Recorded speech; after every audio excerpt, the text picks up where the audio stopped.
بسم الله الرحمن الرحيم. الحمد لله رب العالمين.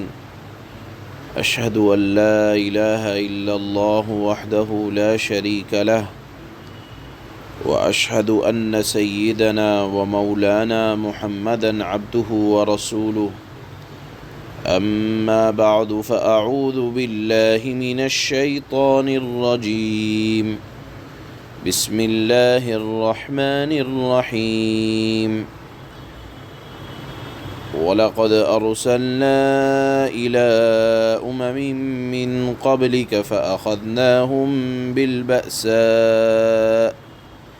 بِالْبَأْسَاءِ وَالضَّرَّاءِ لَعَلَّهُمْ يَتَضَرَّعُونَ فَلَوْلَا إِذْ جَاءَهُم بَأْسُنَا تَضَرَّعُوا وَلَٰكِن قَسَتْ قُلُوبُهُمْ وَزَيَّنَ لَهُمُ الشَّيْطَانُ مَا كَانُوا يَعْمَلُونَ فَلَمَّا نَسُوا مَا ذُكِّرُوا بِهِ فَتَحْنَا عَلَيْهِمْ أَبْوَابَ كُلِّ شَيْءٍ حتى إذا فرحوا بما أوتوا أخذناهم بغتة فإذا هم مبلسون فقطع دابر القوم الذين ظلموا والحمد لله رب العالمين.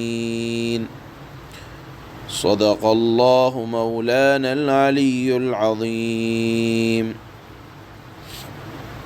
ان آیات میں اللہ نے ایک خاص انداز میں پہلی امتوں پر دنیا میں عذاب کا واقع کیا جانا بیان فرمایا ہے، اور یہ اس لیے کہ جو لوگ اللہ کے نبی کی رسالت کو اور اللہ کے ایک ہونے کو اور اللہ کے قانون اور دستور اور قرآن کو نہیں مانتے، وہ سمجھ لیں کہ اللہ کے نبی جو اپنی زبان سے ارشاد فرما رہے ہیں وہ کوئی محض فرضی دھمکی اور تنبیہ نہیں ہے. اس لیے اللہ تعالیٰ نے گزشتہ اقوام کے حالات اور واقعات کا حوالہ دے کر یہ ارشاد فرمایا ہے کہ پہلے زمانے میں اس طرح کے عذاب آ چکے ہیں اور قومیں ہلاک ہو چکی ہیں کہ جن قوموں نے اپنے نبی کی بات کو نہیں مانا. تو اللہ تعالیٰ نے گزشتہ اقوام کی ہلاکت کا ذکر اس لیے فرمایا کہ آقا مکی مدنی رسول اللہ صلی اللہ علیہ وسلم جو کچھ فرما رہے ہیں اس کو کوئی محض دھمکی تصور نہ کرے. لہذا اللہ نے فرمایا کہ گزشتہ اقوام جو ہلاک ہوئی ہیں وہ ان کے اعمال کی سزا تھی. اس لیے اللہ نے فرمایا کہ جب قوموں کے اندر بگاڑ آتا ہے، انبیاء کی تعلیمات کو پس پشت ڈالنا اور ان کو نظر انداز کرنا پایا جاتا ہے، تو اللہ تعالیٰ پہلے بلاؤں کو نازل فرماتے ہیں. فَأَخَذْنَاهُمْ بِالْبَأْسَاءِ، اللہ نے فرمایا گزشتہ اقوام کے ہم نے پکڑ اس طرح کی جب نبی کی نافرمانی پائی گئی، قانون کی نافرمانی پائی گئی تو پہلے ہم نے ان کے اوپر سختی بھیجی. لکھا ہے کہ پہلے قحط سالی ہوتی تھی، روزی میں تنگی ہوتی تھی، اور پھر جان اور مال کا نقصان ہوتا تھا، دیگر مصائب آتے تھے، بیماریاں آتی تھیں، اور ان کا مقصد یہ ہوتا تھا کہ سب قادر مطلق اللہ کے سامنے اپنی عاجزی کا اظہار کریں، روئیں گڑ گڑائیں، اللہ کی طرف رجوع کریں، انبیاء کی بات کو مانیں، ان کی نصیحت پر عمل کریں، احکامات کی پابندی کریں، نافرمانی کو چھوڑ دیں. اللہ نے یہی ارشاد فرمایا فَأَخَذْنَاهُمْ بِالْبَأْسَاءِ، ہم ان کے اوپر تنگی بھیجا کرتے تھے، بیماریاں بھیجا کرتے تھے. کیوں؟ لَعَلَّهُمْ يَتَضَرَّعُونَ، تاکہ وہ اپنی سرکشی سے تو باز آئیں. معلوم یہ ہوا کہ اگر کبھی اللہ کی طرف سے پکڑ آئی ہے تو وہ اس لیے آئی ہے کہ کچھ غلطی ہوئی تھی، اللہ تعالیٰ اس کو معاف کروانا چاہتے ہیں، اور اس کا ذریعہ یہ بیان فرمایا کہ تم گڑ گڑاؤ گے، اللہ سے معافی مانگو گے، اللہ معاف کر دیں گے۔ لیکن مصیبت میں بھی اگر کوئی اللہ کو یاد نہیں کرتا اور رجوع نہیں کرتا اور انبیاء کی نصیحتوں کو نظر انداز کرتا ہے، تو پھر اللہ تعالیٰ ایک اور طریقے سے امتحان لیتے ہیں، ایک اور طریقے سے آزماتے ہیں کہ اس وقت عیش و عشرت کے دروازے کھول دیتے ہیں اور وسعت ہو جاتی ہے، دولت بھی آ گئی، حکومت بھی آ گئی، سب کچھ دے دیا، اور دیا اس لیے کہ کم از کم دل میں یہ احساس ہو جائے کہ اللہ نے ہمیں دیا ہے، اس کا شکر ادا کیا جائے، اس کی نعمتوں کو بجا لایا جائے، اور یہ سمجھا جائے کہ جس ذات نے دیا ہے وہ لینے پر بھی قادر ہے۔ لہذا اللہ نے فرمایا کہ ہم اس طرح بھی آزماتے ہیں کہ نعمتوں کے دروازے کھول دیتے ہیں۔ فتحنا علیہم ابواب کل شیء، پھر نعمتوں کے دروازے کھول دیے، وہ اسی میں مست ہو گئے، دنیا کی شان و شوکت میں اس طرح مست ہو گئے کہ پھر کیا ہوا، حتی اذا فرحوا بما اوتوا، یہاں تک کہ جب وہ اپنی نعمتوں میں خوب نازاں و فرحاں خوش ہوتے ہیں تو کیا ہوتا ہے، اخذناہم بغتہ، اچانک دفعتاً ہم ان کو پکڑ لیا کرتے ہیں، تو فَإِذَا هُمْ مُبْلِسُونَ، وہ حیرت زدہ رہ جاتے ہیں کہ یہ آفت آئی ہے تو کیوں آئی ہے، اور پھر اللہ تعالیٰ صفحہ ہستی سے ایسا نام مٹا دیتے ہیں کہ کوئی نام لیوا نہیں رہ جاتا۔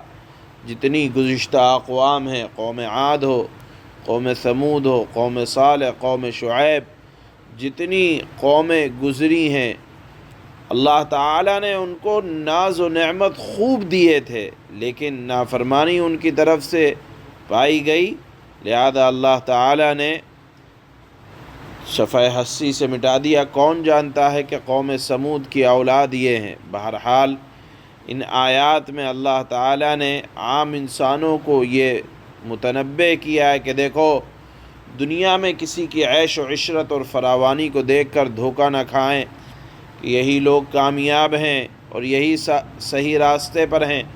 بسا اوقات مال و دولت کی کثرت یہ بھی اللہ کی طرف سے ایک آزمائش ہو جاتی ہے کہ کون ہے جو اس مال و دولت میں رہ کر اللہ کا شکر ادا کر رہا ہے۔ ایک حدیث یاد آتی ہے، حضرت عقبہ ابن عامر رضی اللہ تعالی عنہ کی ہے کہ اللہ کے نبی نے فرمایا کہ جب تم کسی شخص کو دیکھو کہ اس کی نافرمانی کے باوجود اللہ تعالیٰ نے عیش و عشرت کے دروازے کھول رکھے ہیں، گناہوں کے باوجود وہ نافرمانیوں پر جمع ہوا ہے، تو یقین کرو کہ یہ خدا کی طرف سے ڈھیل ہے۔ اور پھر اللہ کے نبی نے یہی آیت پڑھی، فَلَمَّا نَسُوا مَا ذُكِّرُوا، کہ جو لوگ ان چیزوں کو بھول گئے جن کی ان کو نصیحت کی جاتی تھی، تو اللہ تعالیٰ نے وسعت کے دروازے ان کے اوپر کھول دیے، اور پھر اچانک اللہ تعالیٰ نے واپس بھی لے لیا۔ معلوم یہ ہوا کہ دولت کی نشے میں چور ہو کر اللہ تعالیٰ کو جو لوگ بھول جاتے ہیں، تو اللہ تعالیٰ نے فرمایا کہ اچانک ایک وقت ایسا بھی آتا ہے کہ سب کچھ اللہ تعالیٰ لے لیتا ہے۔ فَقُطِعَ دَابِرُ الَّذِينَ ظَلَمُوا، اللہ نے فرمایا کہ ظالم لوگوں کی جڑ کاٹ دی گئی۔ وَالْحَمْدُ لِلَّهِ رَبِّ الْعَالَمِينَ، اور اللہ ہی کے لیے ہے تمام تعریفیں جو عالم کا پروردگار ہے۔ یہاں ایک بات یہ ارشاد فرمائی، وَالْحَمْدُ لِلَّهِ رَبِّ الْعَالَمِينَ، کہ دنیا سے ظالم کا ختم ہونا، اس کے بعد اللہ نے فرمایا وَالْحَمْدُ لِلَّهِ رَبِّ الْعَالَمِينَ۔ تو اس پر حضرات مفسرین نے لکھا ہے کہ مجرموں اور ظالموں کا پر جب کوئی عذاب اور مصیبت آتی ہے اور وہ ہلاک ہو جاتے ہیں تو ظالموں کا، سرکشوں کا دنیا سے ختم ہونا یہ اہل ایمان کے لیے ایک نعمت ہے، جس پر لوگوں کو اللہ کا شکر ادا کرنا چاہیے کہ جس نے اس دنیا سے ظالم و جابر لوگوں کا خاتمہ فرمایا۔ اس لیے اللہ نے فرمایا آخر میں والحمد للہ رب العالمین۔ تو گویا کہ اللہ نے فرمایا کہ ہم مصیبتوں میں بھی آزماتے ہیں، پریشانیاں آئیں تو آدمی کو تضرع اختیار کرنا چاہیے، اور اگر کبھی نعمتوں کی فراوانی ہو تو یہ نہ سمجھے کہ یہ میری مقبولیت کی علامت ہے، ہو سکتا ہے کہ یہ اللہ کی طرف سے ڈھیل ہو، جس طرح گزشتہ اقوام پر اللہ تعالیٰ نے نعمتوں کی برسات برسائی اور پھر اچانک دفعتاً سب کچھ ختم ہو گیا اور صفحہ ہستی سے ان کا نام مٹ گیا۔ تو لہذا نعمتوں کی کثرت سے بھی ڈرتے رہنا چاہیے کہ کہیں یہ ہمارے لیے آزمائش تو نہیں ہے۔ چنانچہ اسی مضمون کو اللہ نے ان آیات میں ارشاد فرمایا۔ اللہ فرماتے ہیں وَلَقَدْ أَرْسَلْنَا إِلَىٰ أُمَمٍ مِّن قَبْلِكَ فَأَخَذْنَاهُم بِالْبَأْسَاءِ وَالضَّرَّاءِ لَعَلَّهُمْ يَتَضَرَّعُونَ۔ اور اے پیغمبر، آپ سے پہلے ہم نے بہت سی قوموں کے پاس پیغمبر بھیجے، پھر ہم نے ان کی نافرمانی کی بنیاد پر انہیں سختیوں اور تکلیفوں میں گرفتار کیا تاکہ وہ عجز و نیاز کا، تواضع کا شیوہ طریقہ اپنائیں۔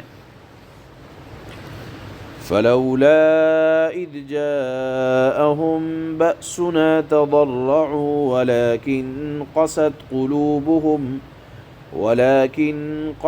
قُلُوبُهُمْ وَزَيَّنَ لَهُمُ الشَّيْطَانُ مَا كَانُوا يَعْمَلُونَ۔ پھر ایسا کیوں نہ ہوا کہ جب ہم ان کے پاس ہماری طرف سے سختی آئی تھی اس وقت وہ عاجزی کا رویہ اختیار کرتے،